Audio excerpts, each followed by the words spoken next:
বিনোদন জগতে পুনরায় দুঃসংবাদ। প্রয়াত হলেন জাতীয় পুরস্কার জয়ী পরিচালক উৎপলেন্দু চক্রবর্তী। বাবাকে হারালেন জনপ্রিয় টলিউড অভিনেত্রী রীতাভরি চক্রবর্তী। তাঁর মৃত্যুর খবরে শোকের ছায়া নেমে এলো বিনোদন জগতে। বেশ কিছুদিন ধরেই অসুস্থতায় ভুগছিলেন পরিচালক উৎপলেন্দু চক্রবর্তী। গত এপ্রিল মাসে পড়ে গিয়ে তাঁর কোমরের হাড় ভেঙে যায়, অপারেশনও করতে হয়। তবে চিকিৎসার পর অনেকটাই সুস্থ হয়ে বাড়ি ফিরেছিলেন তিনি। তাছাড়াও ডিমেনশিয়া, সিওপিডি ইত্যাদির মতো সমস্যায় তিনি ভুগছিলেন।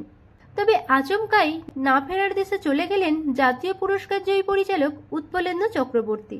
20 আগস্ট মঙ্গলবার বিকাল 5:50 দক্ষিণ কলকাতার রিজেন্ট পার্কের বাড়িতেই শেষ নিঃশ্বাস ত্যাগ করেন তিনি।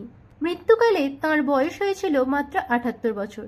পরিচালক উৎপলেন্দু চক্রবর্তীর দীর্ঘদিনের বন্ধু অর্ঘ্য মুখোপাধ্যায়ের দেওয়া আনন্দবাজারকে সাক্ষাৎকারের মাধ্যমে জানা গেছে, এদিন সন্ধ্যায় তিনি চা খেয়েছিলেন।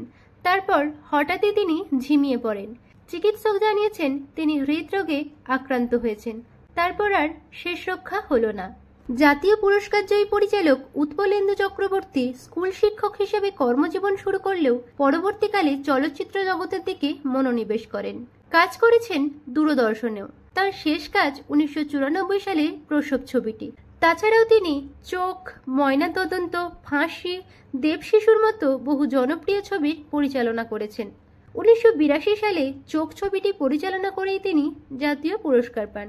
এছাড়াও তার ঝুলিতে রয়েছে আন্তর্জাতিক পুরস্কার, রাষ্ট্রপতি পুরস্কার ও বঙ্গবিভূষণ পুরস্কার। এই প্রতিভাবান পরিচালকের স্ত্রী হলেন পরিচালক শতরূপা সান্যাল এবং তাদের 2 মেয়ে চিত্রাঙ্গদা ও রীতাভরি চক্রবর্তী। বর্তমানে তারা টলিউড ইন্ডাস্ট্রিতে বেশ প্রতিষ্ঠিত। তবে বাবার সঙ্গে তাঁদের কোনো যোগাযোগ নেই। খুব অল্প বয়স থেকেই বাবা ও মায়ের বিচ্ছেদের কারণে 2 মেয়ে মায়ের সঙ্গেই থাকেন।